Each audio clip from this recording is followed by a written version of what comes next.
Hey guys, LevelCap here. Today we're going to be talking about the new Armored Train Behemoth for Battlefield 1 that is available in the Sinai Desert map. Now this train is also going to be available on other maps. We already know it's going to be in a urban city map, and it also looks like it might be on a forested map, as we've seen some train tracks going through the forest as well. Now the armored train plays out way different from the airship. First and foremost, it's on rails, but what's really cool about the map design and the rail system is that the train can actually be positioned in 3 different locations to capture flags. So you can capture the gimme flag closest to your base, you can capture the central flag in the middle of the map, and you can go all the way to the enemy team's base and try and capture their gimme as well.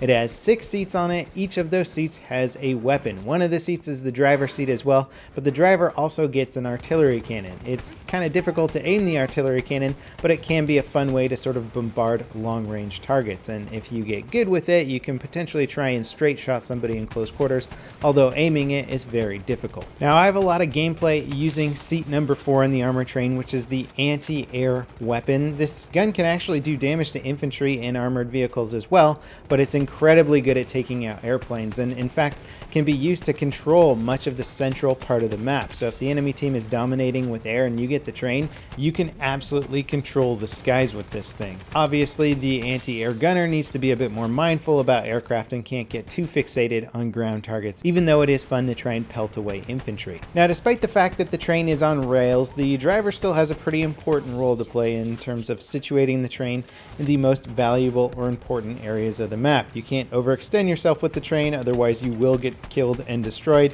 and you can't necessarily stay off of points when it's really important to cap flags.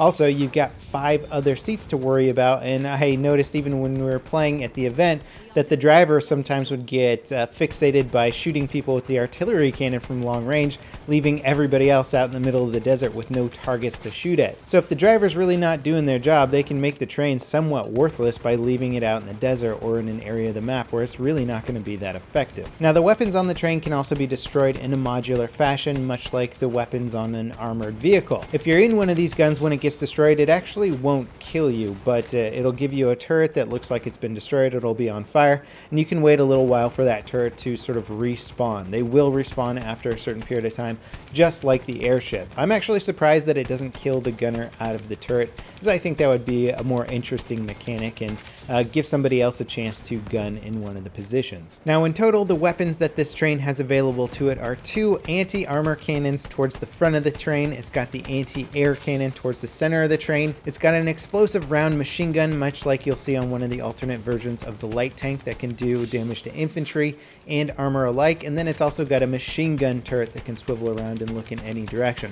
Plus, then there's the driver's artillery cannon as well. So all 6 seats on this train can shoot stuff, and they're all very good seats. So when positioned in the right spot, this train can absolutely obliterate all armored and infantry targets. It's not to say, though, that it's absolutely going to turn the tide of a battle, and it can be taken out relatively quickly if your team organizes well and knows how to take out the train. Now, based on my experience from the event, I imagine that there's going to be some balance to this train afterwards, because some things kill it a little bit too fast, in my opinion.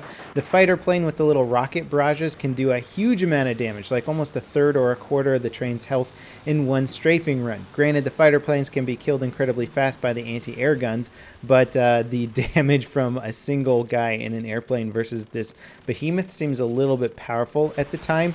As far as ground targets go, if you have the AT rocket gun as infantry, you can shoot this train from pretty much anywhere in the map. You can also deploy landmines on the tracks, which do a huge amount of damage. The artillery truck and tanks can all do damage to this pretty effectively as well. Of course, any sort of explosive or anti-armor round will do damage to the train, although you'll probably want to keep your distance. So artillery trucks, airplanes if the anti-air gunner isn't playing particularly well, AT rocket guns, and if you're sneaky, you can get in there and try and throw some C4 on this thing.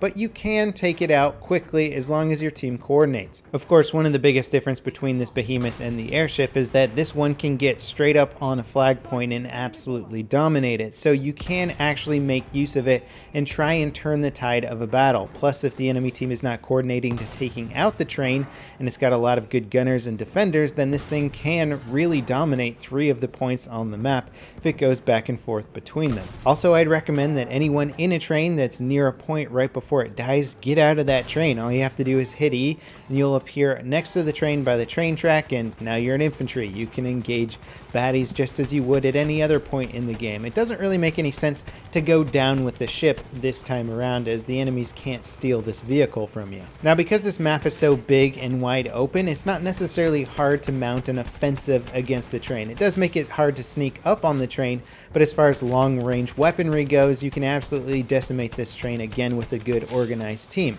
I am, however, very curious to see how it plays out on some of the other maps, like the urban map, where you might not be able to get as many good long-range vantage points against this train. Will it be harder to kill? Or even on a forest map, it would be very interesting to see if being able to sneak up on the train makes it easier to kill it, or it makes it harder because you don't have your powerful long-range weapons, and anybody who gets too close is going to get absolutely obliterated. Anyway, I absolutely love the armored train Behemoth. I love that it can actually capture points. I wonder if they'll try and work that in for the Dreadnought, the ironclad battleship, and see if that can actually capture points as well. But it does make the Behemoths that much more interesting when they can actually control flags on their own. It's a fun game dynamic, and I can't wait to see how the meta of the Behemoth really plays out. Will it make more sense to be aggressive or more passive? Anyway, that kind of wraps it up for this armored train overview. I hope it gives you some good ideas on how to fight the train and how to fight in the train.